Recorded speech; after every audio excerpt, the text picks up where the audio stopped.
Hey y'all, Samantha Sullivan Henry here, and I'm going to tell you how to use the Somebody Wanted But So Then literacy strategy. The purpose of this strategy is to help you write a better summary. Today, your I can statement is, I can identify the characters and plot of a literary text and write an effective summary which shows the relationship between conflicts and character motivation.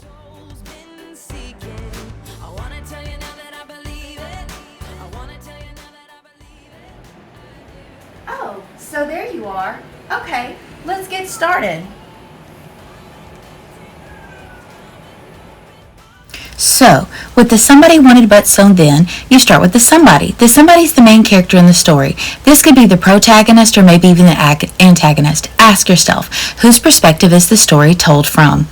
Now, just like with every person who wants something, so does every character.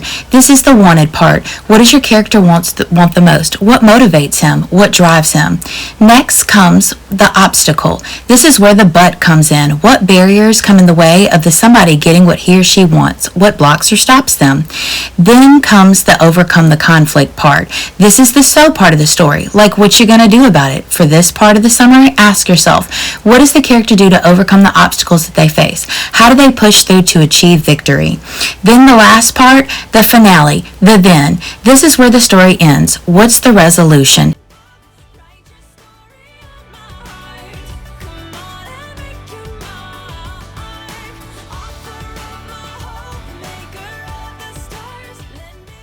So what does this Somebody Wanted But So Then summary strategy look like when using it? Here's the perfect organizer that we can use with the fairy tale we all remember, the Three Little Pigs.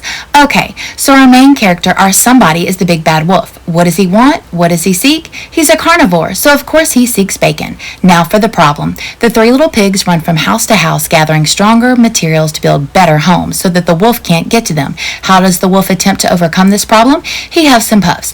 Even though he tries as hard as he can't blow down the house of bricks. So the wolf is unsuccessful in his quest for a ham sandwich.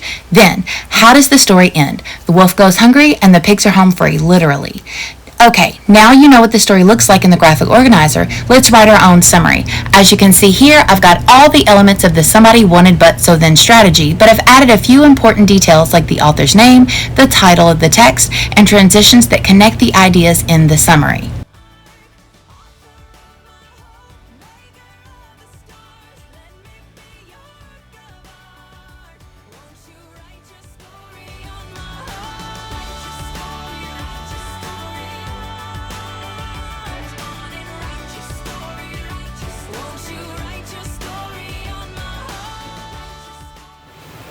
When we write a summary, aside from organizing our ideas on plot development, we're also analyzing character and theme development.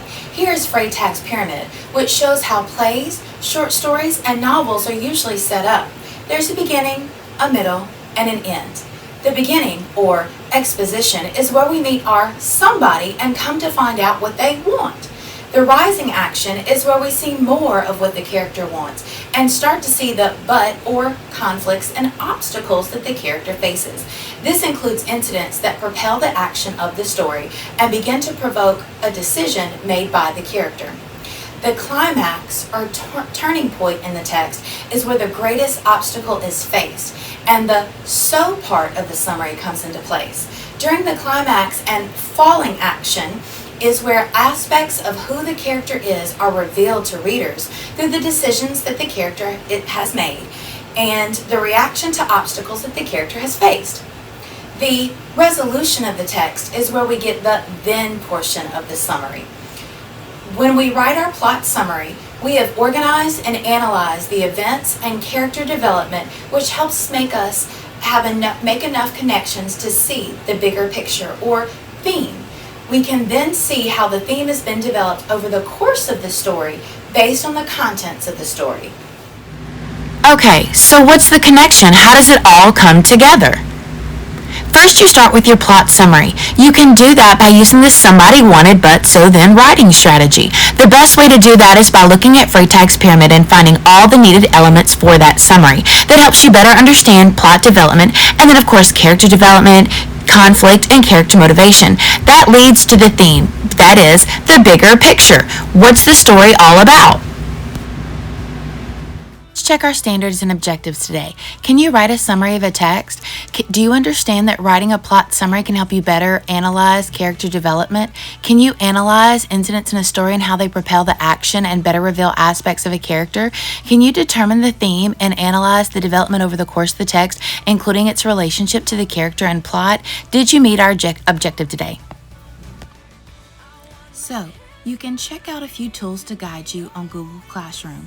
You'll find a checklist and a rubric straight from Dodea where you can see if your purpose and form, organization, style, mechanics, and spelling are all correct to make sure that you can get the grade you want.